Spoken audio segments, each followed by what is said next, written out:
ஒரு 10 வயசு புள்ள, ஒரு 10 வயசு புள்ள,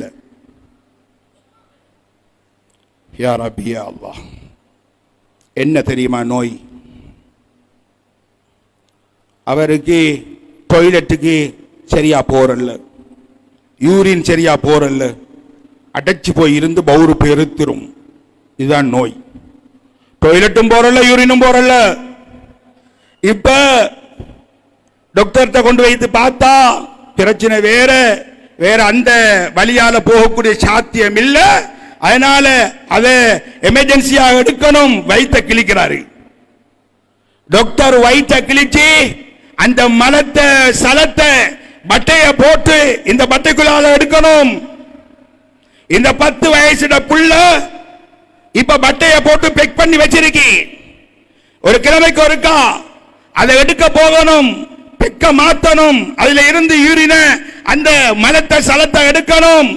எடுக்க போறதுக்கு டாக்டர் ஃபீஸ் மட்டும் ஒரு கிழமைக்கு 3000 ரூபாய். இந்த 3000 ரூபாயை கொடுத்து தான் அந்த அந்த நஜீஸ வெளிப்படுத்தணும். சகோதரர்களே, 10 வயசு பிள்ளை ஒரு சபைக்கு போக இயலுமா?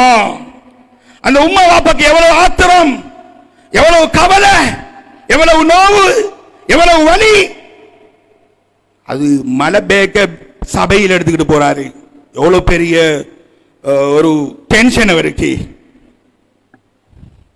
ஸ்கூலுக்கு போயிடுமா பிள்ளைகள் குழப்பும். அல்லாஹ்வுடைய நல்லடியார்களே, அன்பு சகோதரர்களே, எனக்கும் உங்களுக்கும் அல்லாஹ் எந்த பிரச்சனையும் இல்லாம அந்த மலத்தை சரியாக போக்காற்றான், அந்த சலத்தை சரியாக போக்காற்றான். அதனால்தான் டாய்லெட்டுக்கு போயிட்டு வந்ததுக்கு பின்னால ஓதுறோம். நாங்க யாரும் கருத்தை வழங்குறோம் இல்ல, சிந்தனையும் இல்ல, ஓதலும் இல்ல. குஃப்ரானக் அல்ஹம்துலில்லாஹில்லதி அஸ்ஹப அன்னி அல் அதா வஆஃபானி. ஓதுங்க வாப்பா துஆவை.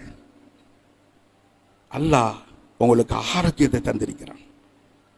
அல்லாஹ் அந்த நேரத்தில் புகழணும். அல்லாவே, எந்த வருத்தமும் இல்லாம என்ன போக்காட்டி எனக்கு ஆரோக்கியத்தை தந்திருக்கிறியே, உனக்கே எல்லா புகழும். அல்ஹம்துலில்லாஹ். ஆஃபியத் ஆக பெரிய நிஅமத். அல்லாஹும்ம இன்னி அஸ்அலுக்கல் அஃவ வல் ஆஃபியா. ஒவ்வொரு தொழுகையிலும் கேளுங்க. இன்னைக்கு நிறைய பேர் நோயில, கவலையில, படுக்கையில, நோம்பு காலம் வந்தாலும் நோம்ப பிடிச்சுக்க ஏல அழுகிற, தொழுதுக்க ஏல அழுகிற, கவலை. அப்படி என்னையும் உங்களையும் வைக்கல. அதனால அல்லாஹ்வுக்கு சுக்ர் செய்யுங்க.